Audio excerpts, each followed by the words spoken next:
We Are Vineyard. What if the church was known for serving people?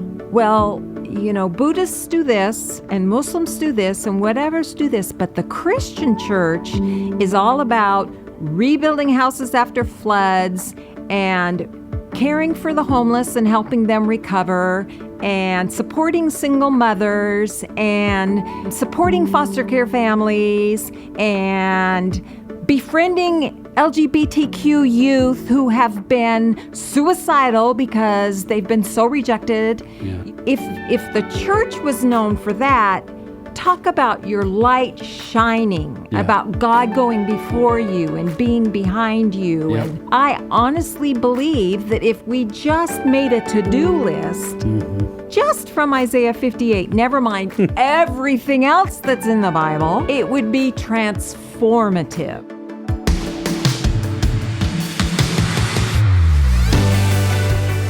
Welcome to the We Are Vineyard podcast, conversations to help us grow with Jesus and each other. In today's episode, our host, Jay Pathak, talks to Cheryl Pittluck. Cheryl has served both inside and outside the church as a mentor, trainer, teacher, and advocate on issues of anti-human trafficking and social justice ministries. Let's listen in.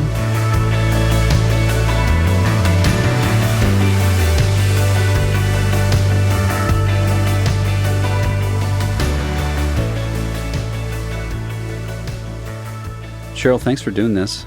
You're welcome. Appreciate you doing this. Here we are in Corona. Lovely Corona. It's 100 degrees. Yes. Like it's actually 100 degrees. Yes. And sometimes it's 100 degrees and you say, it doesn't really feel that hot. But it's actually that hot here. Yes, it is. It's like burned your skin off. Although I have to say, we experienced humidity earlier this week, and my first response was, "Thank you, Jesus, for bringing me back to California from New York." But the totally. humidity, everybody freaked. Oh, dude, it'll kill you. Yeah. I'm from Ohio. Yeah. Denver, it's dry. Yeah. But if we have any humidity, people just start whining. That's what we were doing. You guys know this is the way a lot of other people live all the time. All the time. Yes, exactly. We have 3 days, you have 3 months. No. Totally. And the cold is colder. I don't think humidity helps in any way. It's just bad for everybody. Well, you may or may not, I think you said you listened to one of these. Basically, we're just doing stories. So, and of course, I'd love for us to move all the way toward some of what you shared at our national conference, which was really, really great and fun, towards like your heart for seeing the world made new, So kind of the short version would be justice. But so how about we just start with where were you born? I was born in a hospital in Linwood, California. Linwood, California? Where is that? Linwood. I don't know. It's L.A. County. Oh, it's in L.A. County? Yeah. Okay. My parents were born in California, too, which is kind of unusual. That's very unusual. So many people in California are transplants. Yeah. So you were born in Linwood. What were your folks doing in L.A. County that you were born here? My dad was a probation officer, and my mother was teaching music in middle school. Yes. Huh. A probation officer? Yes. That's an interesting job. Yeah, it was especially interesting when I was a teenager because when everybody had straight hair parted in the middle, he didn't want me to have straight hair parted in the middle because that's what all the degenerates looked like that came into his office. Yes. And no, I wasn't going to wear fingernail polish and that sort of thing. So it was a little more intense than maybe every other home. Yeah, because he had kind of a negative view of teenagers. And a probation officer, so did he have like a military background? Did his family have No. When he got out of the Navy, medical discharge, World War II, he went back to school, to college, and I think he majored in sociology. Huh. But then found his way as a probation officer. Yeah, well, theoretically, it's more that than it is like law enforcement. It's supposed to be. That's right. Yes. Yeah, the idea is. Okay. And so then were you raised, was there like faith in your home, following Jesus? Yes. I went to church every Sunday with my mom. We drove a few years after I was born, they moved to Anaheim. Oh. We drove from Anaheim back to her hometown, which was Southgate, again in L.A., to the Presbyterian church where she grew up because she was the organist. Oh, really? But my dad didn't go with us because it was too far. Right. He was brought up like Foursquare. Oh. And then he went Baptist, but Presbyterian was not his cup of tea. Yeah, it didn't fit. No. But he married an organist. Yes. And then when she decided she wanted to be closer to home and became the organist at a congregational church, he started attending as well. He was like, oh, well, I can do this. Yes. This isn't all the way to be Presbyterian. Right. And it's closer. Yeah. So I grew up in church. Around 6th grade, I was pretty bored with Sunday school, started going to an evangelical free church with my neighbor, went there for several years. In high school, I started going to a Baptist church with my boyfriend. So just church was always around your life. Yeah. And was it like in your like soul, or was it just like, I don't know, this is something we do? I think at the EV Free Church, the whole concept of a relationship with Jesus became a reality. So that was always part of my life. I think in college, I flaked out a little, but just enough to feel guilty, not enough to go back to church. Okay. Because I had to study for finals on Sunday. Right. So... so it just dropped off the priority Yeah, chart. it just dropped down. Yeah. But I never, disavowed it or anything like that. Huh. And so that's interesting, because then when I think about what the Vineyard is and how you've obviously led in the Vineyard, when you think back on even that window, can you think back and see windows where the Holy Spirit was speaking to you or drawing you or leading you, even if you didn't have that language then? Like, was God starting to give you a sense of who he is and who he's drawing you to be? I think the main thing it did was that it cemented the reality of God. I never, ever questioned God or Jesus. I might have questioned whether I wanted to follow all of the rules. Right. But never questioned that this was truth.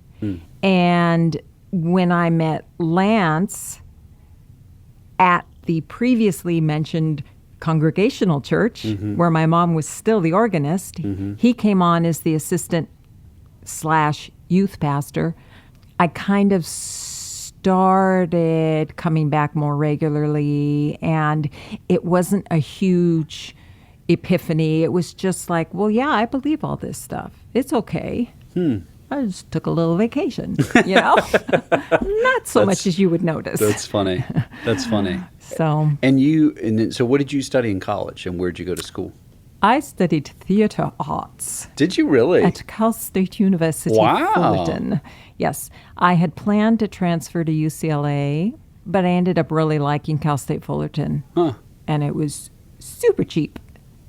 Okay, but you do theater because you think you're going to be in the theater, or you think you're going to be in movies? Or I you're don't just like, know I don't what know. I thought. I think I didn't think a lot. I don't think I It's like, thought. I'm just going to school. No. I just liked acting, and I liked play acting, and I liked the concept of acting.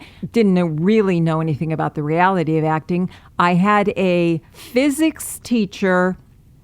I took an astronomy 300, physics 300 astronomy class for one of my basic science classes. And I was really good at getting A's. That's a good thing to I'm be good just at. saying, not You that could just learn the stuff, spit it back out, and right. then forget it. Yeah, I am not brilliant, but I know how to get A's. I can take tests. I can know do how to school. read what the teacher Right. wants and feed it back. Right. So he'd be up there lecturing in front of 100 kids in the class, and I'd be in the book, and I'd be kind of looking a page ahead. And then I'd raise my hand and ask a question from a couple pages ahead. Right. And he'd say, Wow. I was just going there. That's amazing. Yes. You must know this material. Yes, because I was taught somehow that you want to make sure the teacher knows who you are so that they think kindly of you. Yeah. Oh, you ask questions. You're a good student. So he calls me into his office one day to ask me if I would consider a career in physics because they really need women in the field. And I was like, no, I'm going to be a movie star. I might not have put it that way, but that's what you thought. Yeah. Oh, that is so funny. I can see the theater thing now when you say it. Like, well, that's good. What it gave me confidence in front of people, but it also taught me how to act like I'm not nervous. Yeah. Think through what you're going to say. Yeah, and Stand in I front have a of kind of a folks. logical mind, so Right. planning what I'm going to say isn't hard. But so it was valuable for me. It was good. That's so cool. Okay, so then how do you bump into Lance? How does all... Well, my mom says, oh, you should come to church and meet this nice young pastor who's working here now, because she didn't really care for my boyfriend, who was an actor. Oh. And I met him, and he asked me out, and my boyfriend was off performing in Florida for the summer, so I said, what the heck, and that's how we met. So the pastor asked you out. Well, see, it was a novelty, because I had never gone out with a pastor. No? How? No, yeah. So let's give it a try. So he's like, and you're like, this is the guy. No.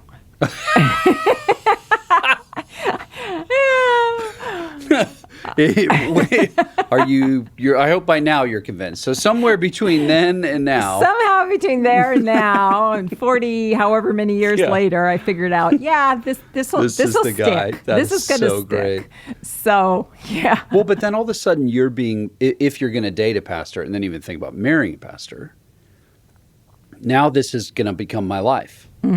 So now I'm going to be in church and I'm in ministry and... Except the churches that I came out of, the pastors' wives were not necessarily, quote, in ministry. They could have other full-time jobs or whatever. It wasn't quite the model that you see in the Vineyard of the partnership of leading. And so I just figured I was going to go ahead and Be a movie star. finish my degree Right. and then be a movie star. While he's pastoring a church. Yeah, that'll all fit together, Yeah, I'm it's sure. not a problem. Okay. So you're dating him, and then do you guys get married pretty quick, or does it? Yeah, we did. Yeah. It was probably about a year. Oh, wow. That is Yeah. quick. Okay. Well, it was one of those things where he proposed. Okay, we met in like June. He proposed around December. We talked about getting married the following Christmas in a year. And then everybody said, no, you don't want to get married in December. It all gets mixed up in Christmas. It's not a good thing. So then we moved it up to summer, 6 months later. Yeah. I kept saying, I don't think I'm ready for That's this. fast, right? Yeah. And then after we got married, I spent a good 2 years proving to him that I was not ready.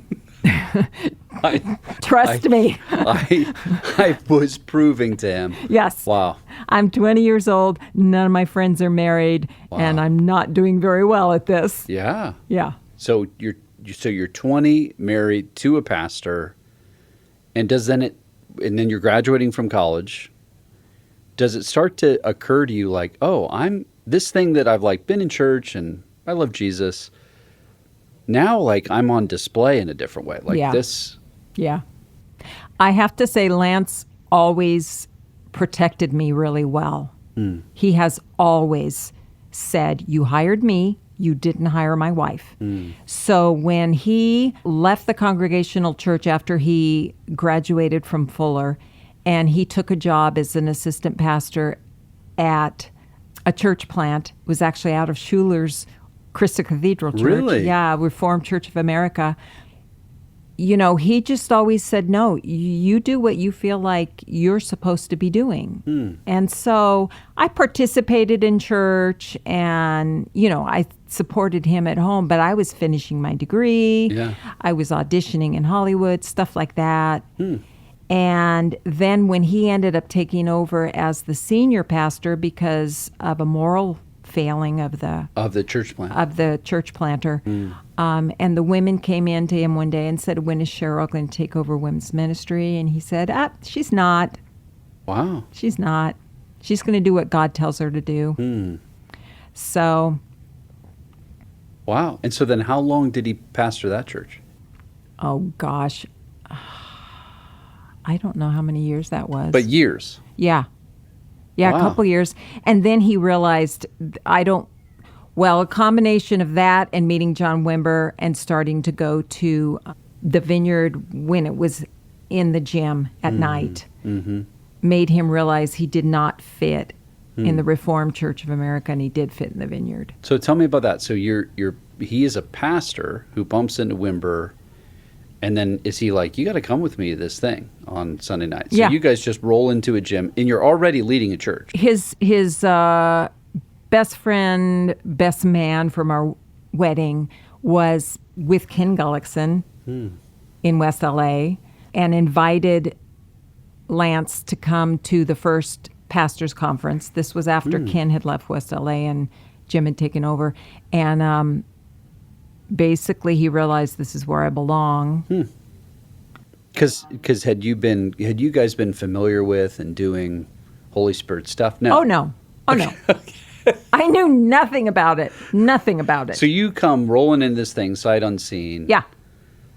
I'm not really sure I'm doing ministry. I'm going to be a movie star. Yep. Lance is leading the church because this other guy I just figured I'd be a moral movie star. That was the plan. Right. That was the plan. Big goal. Okay. Yeah.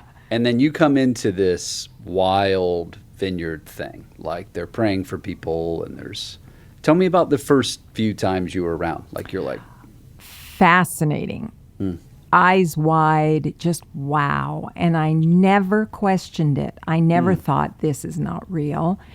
I am fortunate that I didn't have any negative experiences with Holy Spirit ministry, Pentecostalism, or anything like that that would influence me. So I was just like, wow. This is amazing. And then we would have what are you watching? Like what are you seeing? The ministry, the people falling over and amazing words of knowledge and words of wisdom and people being healed. And it was just all the time. Sunday night. Now, Sunday morning was more like typical church, at the gym. But Sunday night was no holds barred. Just go for it. Yeah. And so we continued at our Reformed church on Sunday mornings. And occasionally I might sneak my hands up during a hymn, whoa. Yeah. But then Sunday night, you're going into this free-for-all wild thing, and that's got to start affecting you. You start going, it did. This is what I think we're supposed to do. Right. And so eventually Lance went to the head of the region of the denomination and said, "This isn't for me. I'm going to have to leave." And then he went to John, who he didn't really know, had just met him once, and said, "I had this vision of Long Island and this fire came down, and I think what the Lord was saying is I'm supposed to plant a vineyard there." And John said, kind of like, "That sounds good to me. Why don't you come on staff for a year?" And that was it. So Lance, and so, the way you just said that was funny. He'd had some kind of vision of fire coming down on Long Island. He thinks, I'm probably supposed to plant a church. Goes to John, and John's like, "Sure, let's have you hang out for a year." And was it like a paid job? Like, come work for us for a year? Yeah. Bad pay, but it was pay. Right. Let's keep you barely alive for a year. Yes. And then we'll send you to the other coast. Wow. Yeah. Yeah. And later, John said, "I really thought you guys would probably fail." So you're like, "Yeah, let's do this." Oh, no. I tried to talk him out of it. I said, no, that wasn't a legitimate vision. And because I didn't want to leave California. Yeah. But we went back there to visit because I'd never been there and he'd grown up there. So we went back there to visit in like January, which is just awesome. Everything's dead and brown and ugly and cold. And I got a bad cold. I was sick. I was like buying a soda and putting Alka-Seltzer Plus tablets in it in the car to try to drink it. It was horrible, horrible. But dang it, I knew we were supposed to come there. How? I just knew. You just knew, in your knower. Yes, I just knew, no fire crud. coming down. Yes, we are supposed to go here. And so it's these stories are always amazing to me because you guys just literally then just move. Yeah. Like with how many people? We had one person that was supposed to come out with us.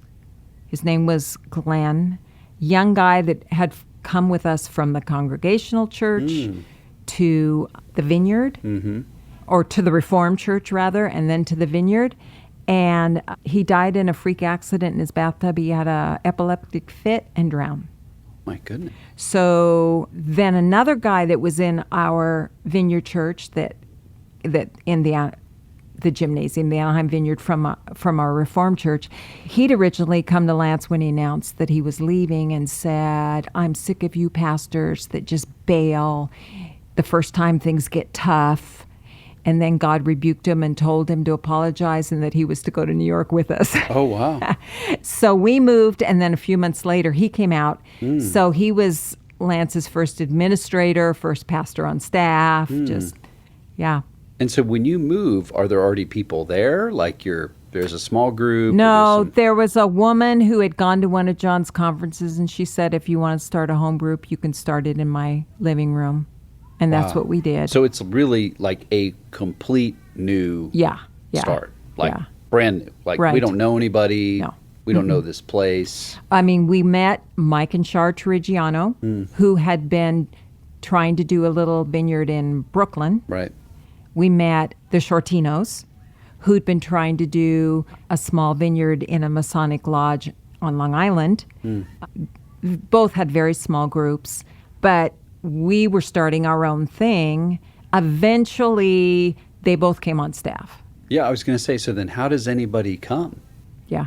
How did you build the church? Lance just met people, just went out and about and met people. And the woman, Joan, invited her adult daughters, and Lance's cousin, who had gotten saved sovereignly in the middle of the night by being knocked out of bed, said, "Oh, I'll come," because he'd never gone to church. And a friend, Jim Pons, who was a rock and roll musician who'd been with Frank Zappa and the Turtles and all that, he'd gotten saved, and he said, "I'll come. My friend in California says the vineyard's good. I'll come." Wow. So then there's 5 of us. Totally random. Yeah. So then there were 5 of us in the small group and went from there. Dude, I mean, when you just tell that story now, doesn't it just sound crazy? It just sounds like magic. It was magic. It feels that way. Well, and, when I talk to people that were planting in this era, there was something different going on. Yeah. Where, I did a podcast with Steve Nicholson. He said, Jay, it was a strange time. You could put a sign in your front yard that just said, prayer meeting here Tuesday night. And you'd have 20 people. Yeah. Just walk up. The Lord was doing a different kind of thing where people were hungry and interested, specifically younger folks. And I guess part of what I hope, maybe in my lifetime, is maybe out of all this madness with COVID and the craziness we're going through, maybe the madness will make it so people are hungry again in a different way. I think this is what I think. Yeah, tell me. I think there is so much darkness right now in every area of life. And all those little areas of light that were still visible when I was growing up, everybody didn't go to church necessarily, but we had vacation Bible school in elementary schools. And people generally believed the Bible was true. They believed that Jesus was a good guy. They believed in some sense of morality and ethics. And little by little, that has been chopped away. And now we are in a place in our culture where everything is relative. There's no right, there's no wrong, there's no absolutes.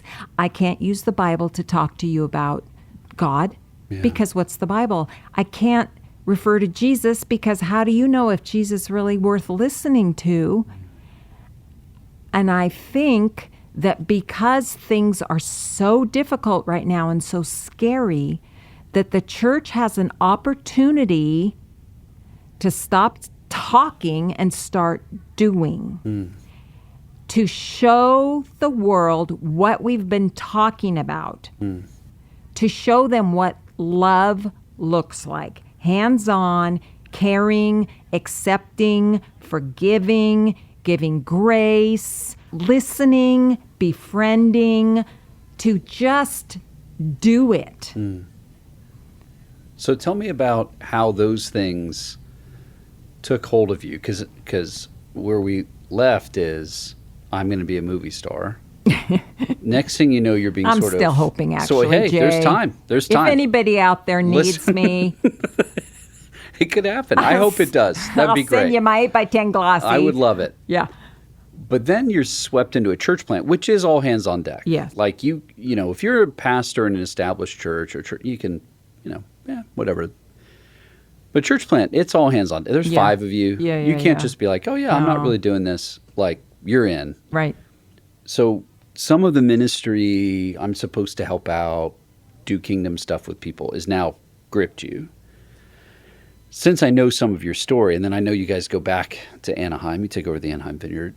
When and how did some of the things you just said, like justice-hearted, we have to serve, we have to demonstrate we care, we have to come against evil practices or the needs and serve the needs of people. How did all those things started getting knit into your heart? I'm not sure how it started, except that I think I've always been someone that didn't tolerate very well when things are not right. I don't mean correct. I just mean that's not right. That's not the right way to treat someone, or that wasn't right the way that turned out. I remember that when the Toronto Blessing, as they called it, first started, and they were still in their original little building, and it was the middle of winter, and we drove up to see what was happening.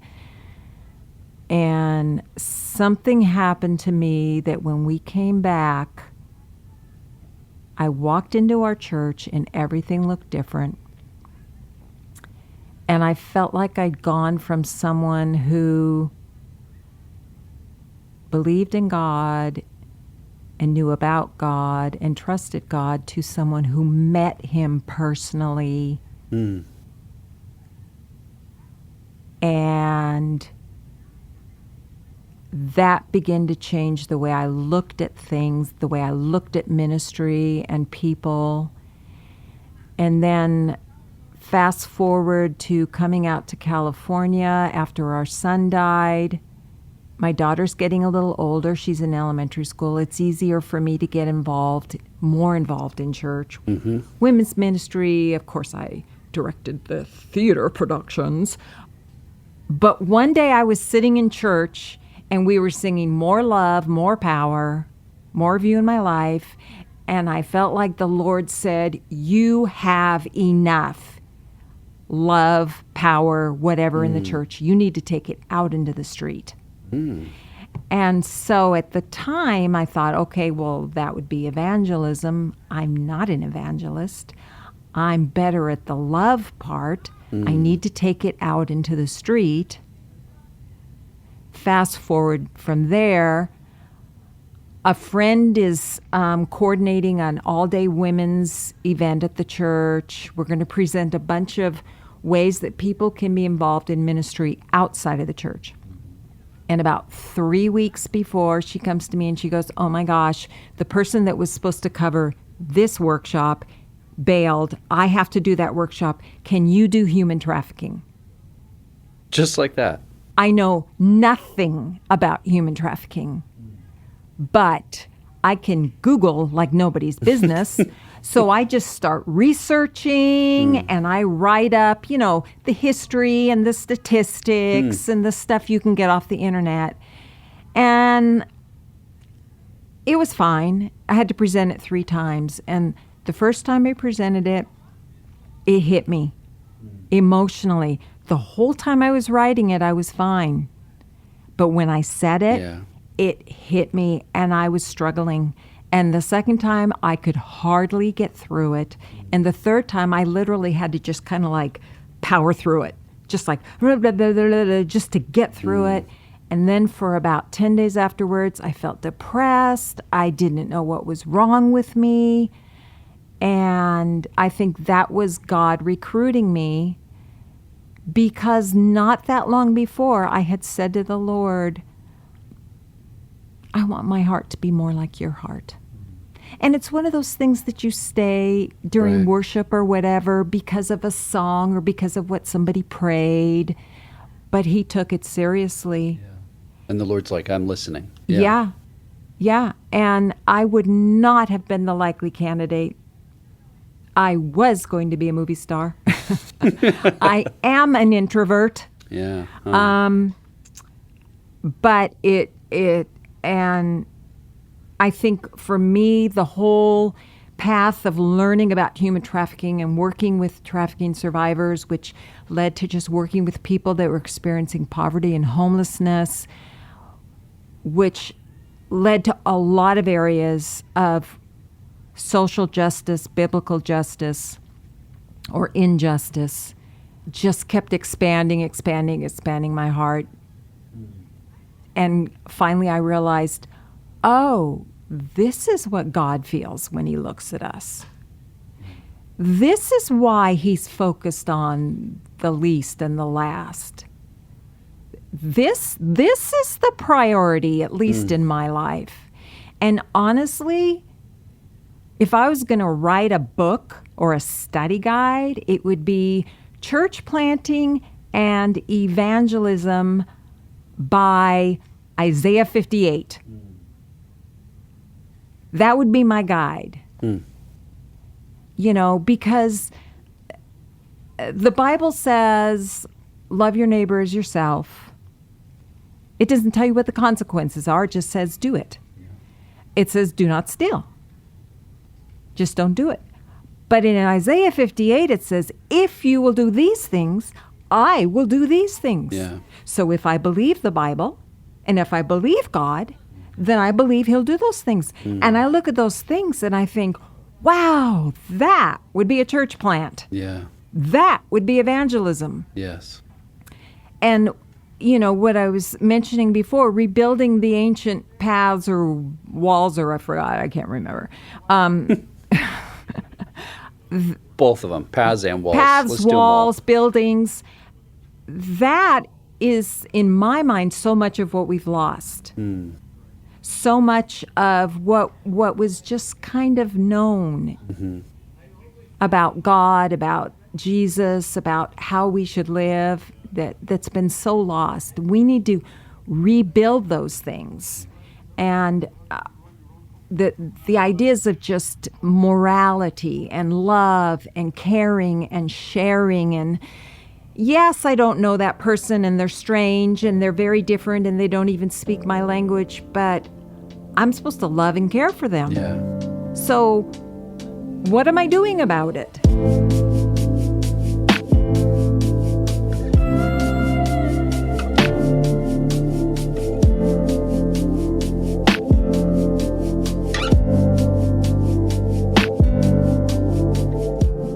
This summer and fall, our Vineyard USA associations are gathering all over the country. Associations are groups of historically underrepresented Vineyard USA pastors and leaders, and we currently have 4 associations: the Hispanic Association, the Black Pastors and Leaders Association, the Asian American Pacific Islander Association, and the Women's Association. If you're a part of one of these historically underrepresented groups, are currently engaged in ministry, or interested in learning more about ministry to these groups, we'd encourage you to come to one of these gatherings. So check out vineyardusa.org/associations for more information. Every month, we introduce a new book or recommended resource to dig in deeper. For August, our team has curated a few articles about justice for you to read. And at the end of this month, we'll have an episode diving in deeper to some of the concepts from these articles. You won't want to miss it. Check out vineyardusa.org/podcast to download these articles and see all of the resources from our team.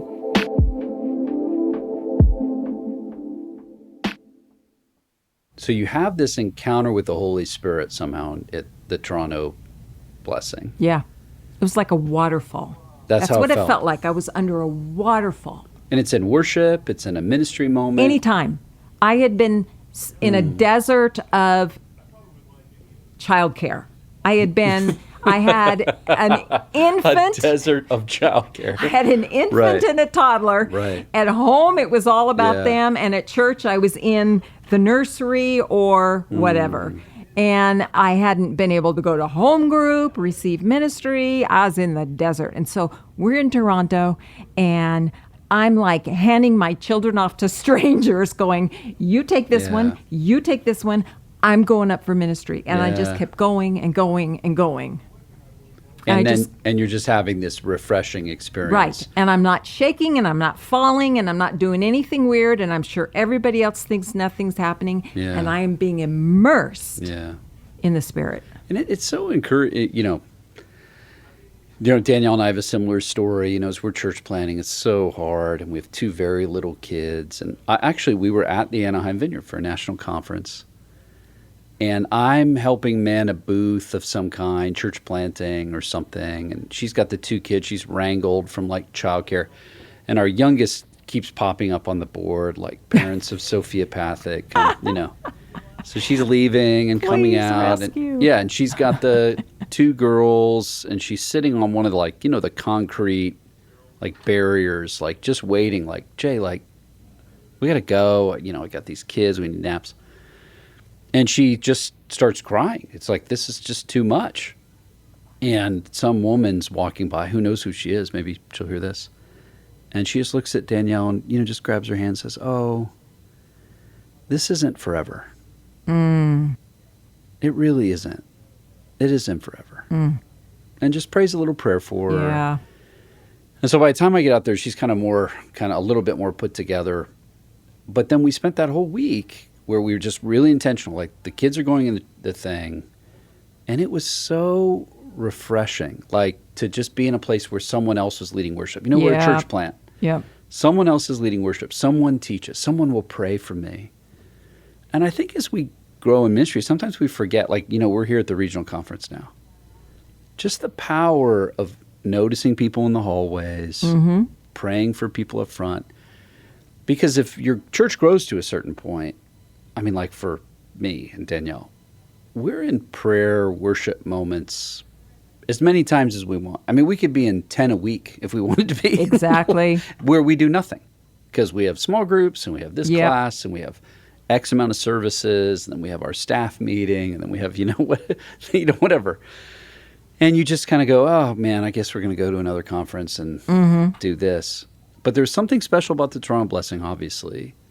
But I think it's true in any environment when people are in this stage to just get a refreshing moment where the Lord wakes you up. Right. And then to see how those dominoes affect you. So then you have that moment, and then some random person says, can you teach this thing that you don't know anything about?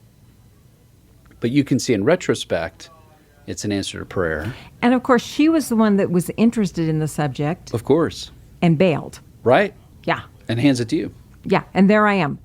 And then through somebody I knew on the East Coast, ran into somebody who's from the West Coast that was there at a conference that said, oh, you should meet her. And I met her, and she's the head of the Orange County Human Trafficking Task Force. So I start going to that. And wow. So tell me about where all that goes. So you build like a ministry effectively. Well, you Or know, you help out. I Yeah. started going to the task force meetings, and this is Dr. Sandra Morgan. She's the director of the Global Center for Women in Justice at Vanguard University now, but at the time she was doing the task force, and she kind of made me the faith community liaison. And so when a church would come along that was interested in what we were doing, I was the person to contact them. And then I got involved in the Global Center as well. But I think, honestly, as much as I learned from trainings and conferences and working with survivors themselves, I learned just as much from working in the Anaheim Vineyard warehouse that Tino was in charge of, because I began to understand what it's like for people who are living with such need and the decisions they have to make, and how easy it is for them to make bad choices. Yeah. The amount of pressure on their life. Yes. And so all of a sudden, I understand why a young girl's going to leave her country to go to a country that she doesn't know, to have a job she doesn't understand, with a language she can't, speak. And, it's because she's poor and she's desperate to help her family. Yeah. So I think God just orchestrated it so that a whole bunch of things were happening at the same time that I got involved with. And then it was natural for me to begin to, the Anaheim Vineyard can help with some food for the clients. Or, the Anaheim Vineyard could house that workshop. And, we have a computer lab. We could have a day where they learn how to make resumes and, that kind of thing. So next thing you know, you're building all these different components, from job training for this And it was hosting just for natural. It was a natural progression. I didn't have any grand plan or anything like that. It was Right. just using what we had. Yeah. Because we had a lot of resources. Well, and but what's also true is you'd also already been caring for, you had a food pantry. Yeah, You're thinking, so you sort of have your hands in it a bit. Yes. And then this can dovetail with that pretty Yes. naturally, because you can see how the things fit together. Right. So if you were talking to somebody right now who maybe they're earlier on, they have this sort of initial encounter like you're describing, where now they're stirred up about something, about refugees. They're stirred up around homelessness in their city. Maybe they're just noticing people, and as they Right. read about it, it's starting to bother them, or human sex trafficking, or just trafficking in general. They're going, I read this one article, or I heard this one presentation. Sometimes that's usually where it stops. Like, people have this, they're kind of stirred up, and then, I don't know, they go back to their life. But you kept chasing the breadcrumbs. Some of that's God is doing that in you. Right. But also it's you taking one step after another. So what would you tell someone if, man, I'm kind of stirred up, but I don't know what to do? Yeah. Like, what do I do next? Like, I saw this movie, or I read this article, or maybe you even listen to this podcast, and you're aware, I've been being haunted by this one people group I notice, or this one article, or this one movie I saw, or even a movie scene, and it just stays with me. What are next steps? What helps somebody get into action? Well, you mentioned just going home and doing nothing, and I think an important step is to pray, God, don't let me ignore this. Keep it growing, keep it there. Don't let me get lazy. I think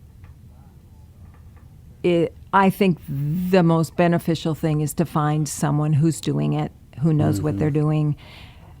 Don't just run out and try to start something. Run back to your pastor and say, we need to do something about the refugees. So we need to, no, you know what? Just find somebody who's done it and follow them, learn from them.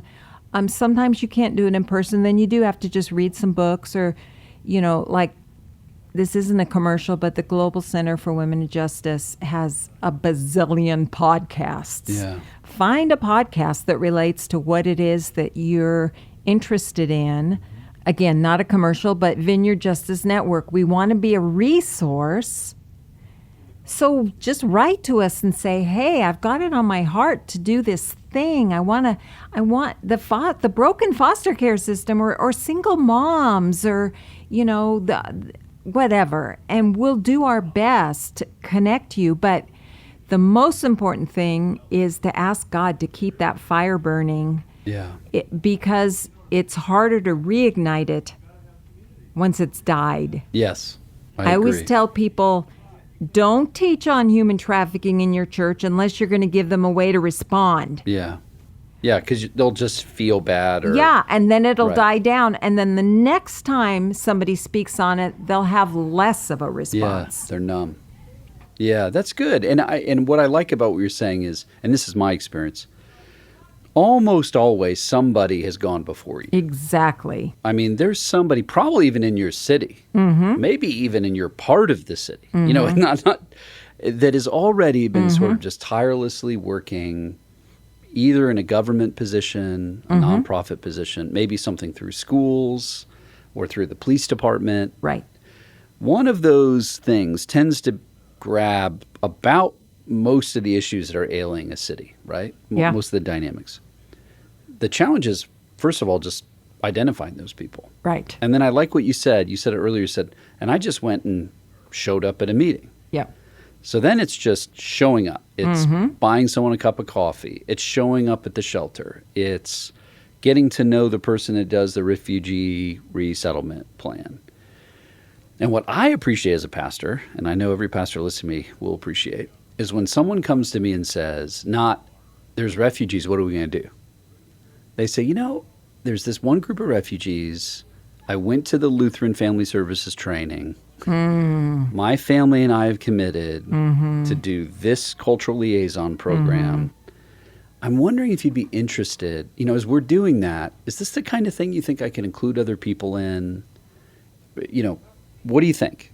Like, Yep. I'm excited about this. I think this is something Yeah. God cares about. Can I include some other folks? And if that starts to bear fruit, and they say, man, we have like 10 people now, and we hosted this dinner for all these Burmese folks, and hey, any chance maybe we can make a small announcement Right. and just tell people what's going on, not what could go on or what might happen someday, or tell them about the issue, Yeah. but describe what we're up to. And what do you think? Maybe you would want to be included in that, or what could we do next? That kind of thing, as a pastor, I'm pumped about.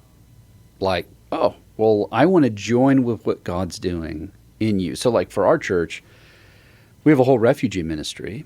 If you had asked me, you know, a year before we do any of that stuff, what's your heart for refugees? I'd be like, I don't know. I think it's in the Bible. I think we're Right. supposed to care. But you start noticing people kind of dressed funny, walking around. And when I get to know, these folks are from Burma. I don't even know where Burma is. No, I mean, I really don't. And I'm not stupid. You know, I like read stuff.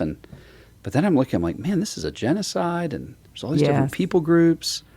And then one family in our church is like, oh, yeah, well, we'll sponsor a family. And then once they do that, you can see the impact on them. So then a whole small group sponsors a couple families. And if you fast forward all the way till now, there's a whole refugee resettlement group that Right. is a nonprofit that was built out of the life of our church. Now, people love to see that. So the phone call I get usually is, hey, I know you've done this thing. What do we do? We want to start a nonprofit for resettlement for refugees. Maybe because the horrible thing happens in Afghanistan, or, you know, whatever. Something happened. Ukrainian refugees are coming. We want to start. I always say exactly what you said. Who's already doing that? Yes. Serve them. Yes. They might not even be Christians. Yep. So it's a government agency. It's something with the State Department. It's something with the governor's task force. It's something with your city manager. Sometimes at the police department. We work at the police department Yep. for homelessness right now because they really care. So when I show up and say, how can we help? They're like, we don't know. And so then I keep going around. But I love the thought you're having, which is people are already generally working. And if they're not working in your city, it probably is a city nearby. Yeah. So you can find another city and say, hey, what if we did what you're doing over there, Right. over here? Right. How would we do that? Or how could I start thinking about that? Yeah. So I love those next steps. But you said a more important thing, which is pray. Make Yeah. sure it doesn't come out of your heart. Because it can. I mean, we're all busy. And I'm sure, I mean, right now, if I just pumped you for hard stories, like when did you invest in someone and it just didn't work? Or all the work you did was just blown away in 1 second when they went and got high, or they moved away. They just left. Yeah. Or they died. When you do this kind of work, if you are not full of the Holy Spirit, like deeply connected to God and community, it's too hard. There's a reason people don't do this. I guess what I would say is it's hard. Well, you're walking into the darkness. Yeah. These are all people that have been surrounded by darkness, impacted by it, influenced, controlled, and you're walking into the darkness, and there is nothing exciting about it. It's just, it can be rewarding. Yeah. And for me, it's like, well, I have to, because that's what I'm made for. So what else am I going to do? Yeah. Well, and there's a hook in my jaw now. I'm being pulled. Yeah. But I started at the Orange County Human Trafficking Task Force, where I was told, whatever you do, don't talk about God, don't talk about church. These case managers have had it up to here with churches who make promises and don't follow through. Yes. And if nothing else, one of the most important things I did was 13 years later, I'm still here. I'm here. Yep. And a bunch of the people that I brought from my church are still here. Yep. You said something about a shelter, and all of a sudden I remembered, oh yeah, on Long Island, I used to volunteer at the Catholic soup kitchen. So it's been in you a bit. I forgot that I did that. Isn't that funny? So you're being pulled along. Me and the nuns in this little room, and I remember one of the nuns wouldn't kill the bee because you don't kill things you don't have to. And I'm like, just get the bee out of here. That's so funny. Well, and what's also interesting about what you're saying is that wasn't your thing. It wasn't the Vineyard deal. Oh. I'll just help out. Most of the time, unless you have a really big church with big resources, you need to go partner with somebody else. You might eventually be able to do your own thing. Yes. It takes a little humility to say, I'm not going to name it after my church. Yes. And I'm going to do it their way. And honestly, that's why I always end up migrating over to Convoy of Hope when I'm at these conferences. Yeah. Because I'm like, you don't know what to do at your church. You think you don't have enough resources. You don't have enough people. Yeah. Just support Convoy of Do what Hope. they're doing, man. Totally. They're incredible. Disaster relief, Totally. women's empowerment, feeding the kids. Just support Convoy. Totally. Just do something. Yes. And if you happen to be on the ground in a disaster, they'll work with you. So we've helped facilitate different things in Colorado where they come in with food and supplies and they work through the church. And they're there for the long haul. Yep. It's true. Okay, so give me like inspire me. Give me like your most encouraging, this is a moment when I was doing this work that I realized, man, this is worth it. For all of the losses, all of the pain, all the disappointments, all the times that, man, I tried and it didn't work. Or I run across people that say, I could never work for an organization where I can't talk about Jesus. And I have a hard time with that, because if you can't represent Jesus, if you can't model Jesus without using the words, I would think about the way you are living. So I'm working with the Orange County Human Trafficking Task Force. I'm not allowed to talk about my faith unless someone asks me. So I'm helping this Muslim Pakistani woman. She has 3 little kids that the father of the kids is her trafficker. And the really sad part is she can't live anywhere near other Muslims because the community is so tight-knit that her trafficker will find her. Somebody will say, I met this woman, blah, blah, blah, and it'll get back to him. So she's really isolated. She was living in an apartment that is owned by the Salvation Army, who the Orange County Human Trafficking Task Force works with in Orange County for trafficking survivors. And really bad school district. and she said, my oldest is coming home from elementary school learning things that I don't want her to learn, using language that's just, so I'm trying to find an apartment in a better school. So I've never done this before. And talk about praying. I'm like, oh God, oh God, what oh am God. I supposed to do? Right. I don't even know. Plus, it has to be an apartment complex that accepts Section 8 housing. Right. Okay, so I'm calling these apartments. I'm looking up apartments online that are available, calling them to see if they accept Section 8. They're very polite until I ask that, and then it's like, no. Like shut down. I'm like, oh, this is what it's like. Yeah. This is what it's like. I finally found 3 possibilities. Oh, and it also needs to be in an area where she can walk to a grocery store. Right. And she can get a bus to the beauty school that she's going to be attending to become a cosmetologist. And busing is not very good in Orange County. There's whole areas where there's no buses. So I found 3 apartment complexes. We went to the first one. It was okay. Went to another one. Busing wasn't good. We were driving past a complex, and she said, oh, I went there last week with another, I forgot what she called us, mentors or whatever. And I said, how was it? And she said, oh, it's a very nice complex, but I didn't like it. I felt uncomfortable. And my daughter said it scared her. And I felt like I was on the high dive deciding whether or not I was going to jump in. And I said, you know what?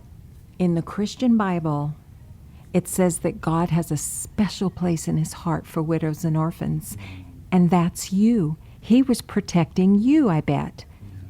And she said, can you show me where that is? So we look up in the car, we look up passages in the Bible that talk about God caring about the widows and the orphans. The next complex we went to ended up being the one that she wanted, got into. It all worked out well. But from then on, she would text me, like if she had a court date, and she'd say, would you pray for me? And when I had to help her go find a preschool, there was one that was in a Christian church, and she said, that's okay. I'm not worried about that. Yeah. And I thought, okay. Because now being a Christian equals being helpful. Yeah. Yeah, and caring. Yeah.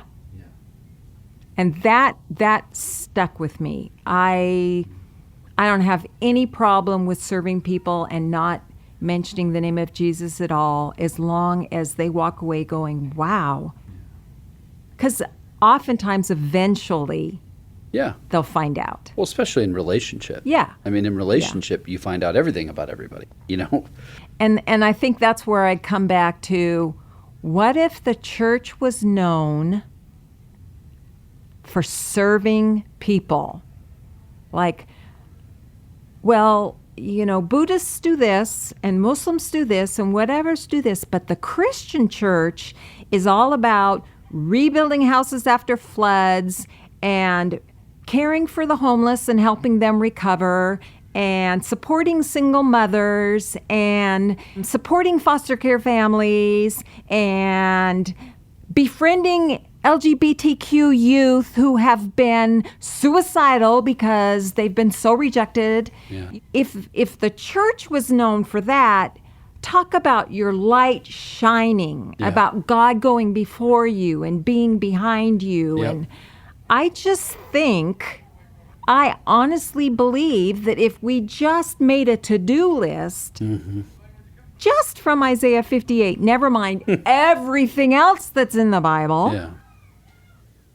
Just try it. It would be transformative. Yeah. Well, and I think I loved your thought earlier about that being church planting, because like in our city, I've gotten to know that some of the different municipalities and mayors, because I'll do stuff with government leaders, and the mayors in our city now and some of the city managers say, when can we get a vineyard? Yes. Because they see what we do, right? We're the cold weather shelter, and we help with foster care, and we do an after-school program, and we do chaplaincy for the police. And it's just what we do. Like, that's what they know, that's what you are. You're that guy. So they're like, so what does it take for me to get a vineyard in our municipality? Can we get a franchise? Right, exactly. How much does it cost to get a franchise? What do we have to do? Because from what I can tell, you do it for free. Yeah. Like, we don't even pay anything. Yeah. You guys pay all the bills. You do all the help. And people's lives start to transform. But that's taken time. Absolutely. Because exactly what you're describing. We were first in the meetings. I'll never forget a city council member grabbing me and going, so why are you guys doing this after-school program? I said, well, because the school needs an after-school program. I mean, that's what they asked for. I went and said, what would be most helpful? And so it's not real fancy. We're effectively just watching the kids and giving them like a study time. And he's like, yeah, so I have a question for you. And I want you to be honest. I said, sure. He says, do you want all of these kids and all these families to know Jesus as their Savior? Is that what you really want? I said, that's a fair question. So you asked me a straight question, I'll give you a straight answer. The answer is yes. And he said, see? Ha! I knew it. You're just doing this so you can evangelize kids and the family, and that's why I've been concerned about this, and that. And he went on a little rant. I just listened for a minute. I said, can I ask you a question? He said, sure. I said, do you think that by working with this after-school program, it ups your odds of getting reelected? And he was quiet. And I said, the answer is yes, right? Now, how would it feel if I went, ha-ha, see? You're only doing this so you can get reelected. That doesn't feel good, does it? And he was like, I don't get your point. I said, here's my point. There's a difference between an ulterior and an ultimate motive.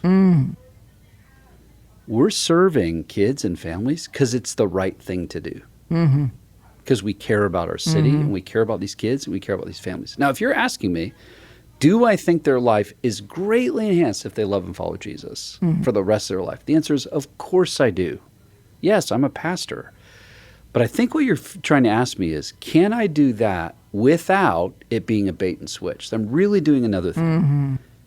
And what I hear you asking me is, can I trust you? And you don't know if you can yet.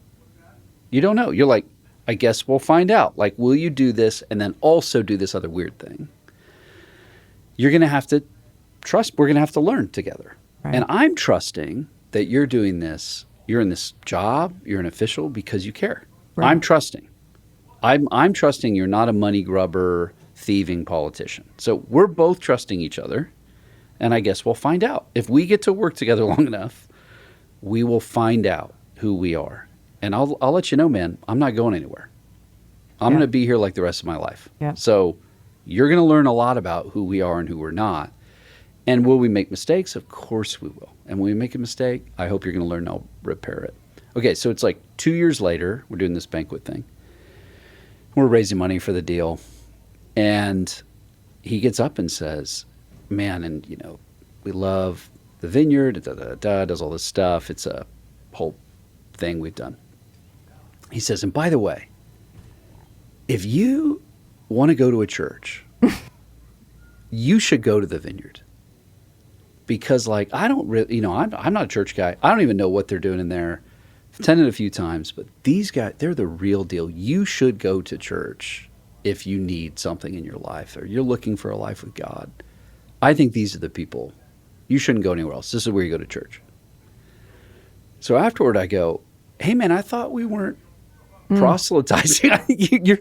You're doing evangelism for me. And he's like, oh, man, do you think I should apologize? I go, no, it's just funny that you're the exact guy giving me a hard time 2 years ago, but we built enough trust. And I said, and I got to be honest with you, I would stand on a stage and say, you should vote for this guy. And I don't do that. Right. But I would because I know who you are. I know you're actually serving our city. That takes time. Yep. I mean, that's just slow. That's like, that's decades of being in a city. Yep. To where now they're like, oh, that's who these people are. When they come to the meeting, we know who they are. And churches have short attention spans, and they may say, okay, we're going to support Convoy of Hope for a year. Right. And then we're going to support Compassion International Right. for a year. Totally. All of them, they're great. I'm like, wow. Totally. What would you do could you run your church on that? If 1 year your at a people time. said, this year I'm going to tithe to the church, Right. but next year I'm going to give all of my money to blah. Yeah. I'm like, just Stay with it. stay with it already. Well, and out of relationship, the most you can make it about, like you named humans when you talked. I was at the task force and met this person, Yes. and I got to know her and what she did and what her heart was. When it moves from like we're taking on the issue Yeah. and we're working with these people, this government person, this nonprofit person, and here's their name, and we formed a relationship around this mentoring program, or we're now trying to figure out prison recidivism and people coming out of prison. There's a group that we've been starting to work with that does like job placement and job training and do like classes and graduation. And they were recruiting us to work with them because, of course, we work on all these other things in the city. And I said, I'll tell you what, I would love to work with you, but I'd like to have 5 lunches. And I want to hear your story. Yeah. I want to hear about your family. I want to hear about why you do what you do. Anybody in your organization you could include in that lunch. And then ours, I'd bring pastors. Right. But if I can start to get my heart around who you are and why you work the way you do, I would love to work with you. But if we're just like somebody that can pump volunteers into your thing, Yeah. that's not going to last. Yeah. Like our folks won't want to do it. You're I don't want to just be another log on the fire for you. But we can work together. But that's a mentality of thinking about ministry that I can hear you've cultivated. Okay, so let's say one last thing, and then we'll be done. If somebody's listening to us and they're like, I actually have no idea what I'm doing at all. I'm a pastor. I'm mostly just trying to get people in the building. Like I'm wondering, can I pay my bills? How do I get humans to even show up to this thing? Man, I got this sermon I'm trying to write. It's taking like a lot of time. P.S. There's like 2 or 3 people in our church that are just like the worst. And they're like mean to me and they send me emails and I'm trying to manage the fact they're upset. That's a lot of pastors, right? Like between those 3 or 4 hot buttons, if they give all their energy to those things, often they're working another job to try and get started. So they put all their energy into this stuff. And people like you and I show up and go, what about the refugees? What about the poor? What about the homeless? What about sex trafficking and your city and human trafficking in general? Like, come on, pastor, get in with us. We're the Vineyard. This is what we do. What do you want to say? What would you recommend in coaching people that already feel overwhelmed and we're bringing massive things to their doorstep? You know what? You have to do something to build your church. I mean, I get that if you're like bivocational or even working full time and just trying to do this church, that you don't have a lot of time, but they're not going to just magically show up. Yeah. So you have the choice of how you're going to spend your time and how you're going to direct your people to spend their time. And I don't know what that church planter or that pastor has in mind, but in my mind, I'm thinking, well, then use that time to serve. If you're going to do VBS anyway, why not do it in a government housing project? Yeah. Take it to the kids instead of expecting the kids to come to you. Yeah. You know, if you're going to raise money because that's all you can do, raise awareness too. Yeah. So you have your car wash, you put out information about Convoy of Hope or Love 146 or whatever you're going to support, and you raise awareness and raise money and support them because that's really all you have And time to it do. enables you to connect with people. Yes. So you're actually connecting to grow your church, right? But the point is, we can't always be serving ourselves. If all your time is going into growing your Sunday school and your women's ministries and your worship team and getting your sermon done, even though those are all for your people, what are you doing to serve the community? Yes. There has to be some place, because the people are going to learn from you. And if it's not a priority to you, it's not a priority to them. Yes. And then we come in saying you're supposed to care for the poor and the refugee and the immigrant and the, orphan. And they're like, oh, well, I don't know. Yes. Well, and people will consume if you've convinced them they're consumers. Yeah. So if you cater everything to the humans coming at you, then they're like, oh, that's how this works. Yeah. I show up, you make a bunch of stuff for me, and then I eat it, and then I go home. Yep. But if you convince them, no, we're not building consumers here. We're equipping people for ministry. The way you have to prove that is you have to have ways for them to do ministry. Exactly. So if the ministry always happens in the room, unconsciously you're teaching them, oh, Yes. that's what we do. I show up, I give you a little money, Come in the building. you do it for me, and then we're done. Yeah. But if you say, no, when we come here, it's so that we're maybe strengthening our marriage. We are going to get better at what we do in our lives for the sake of what we're doing. Right. So for the sake of your friend, your neighbor, your coworker, this part of the city. But that, again, that is caught, not taught. You can't just say things. You have to show people that's what we're doing and include them and bring them along, and they get healthier. Yep. And in the beginning, you have to make it easy.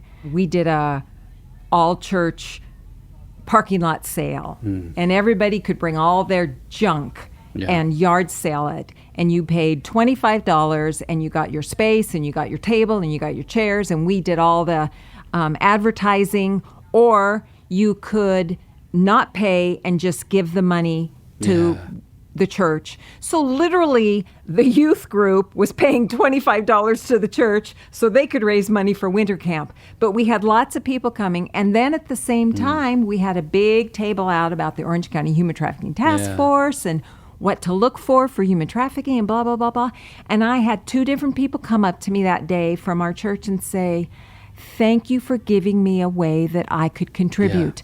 My heart is broken over what happens with trafficking, but I just didn't know how to do. Didn't know what to do. Totally. So it's like you got to give them a way, an organized, okay, we're all going to go pack food, or we're all going to go do this. Yeah, that's good. Well, and it has to be straightforward. I mean, there has to be low, a low barrier to entry. Because exactly what you're saying, like the stuff we've done with refugees, once you sit with a family, it's over. It's over. Now you're like, wait a minute, how did you get here and what's going on? Why didn't I know about this? This is horrible. Yes. And all of a sudden it occurs to them, so there's thousands of people doing this every day. Or with our shelter we run, I mean, when you bring food in and you sit with some of the folks, they become less scary. Like, oh, these aren't, some of them might have some mental problems or they have addictions, but they're so grateful because we're helping. And these are humans that have kids. And man, this is horrible.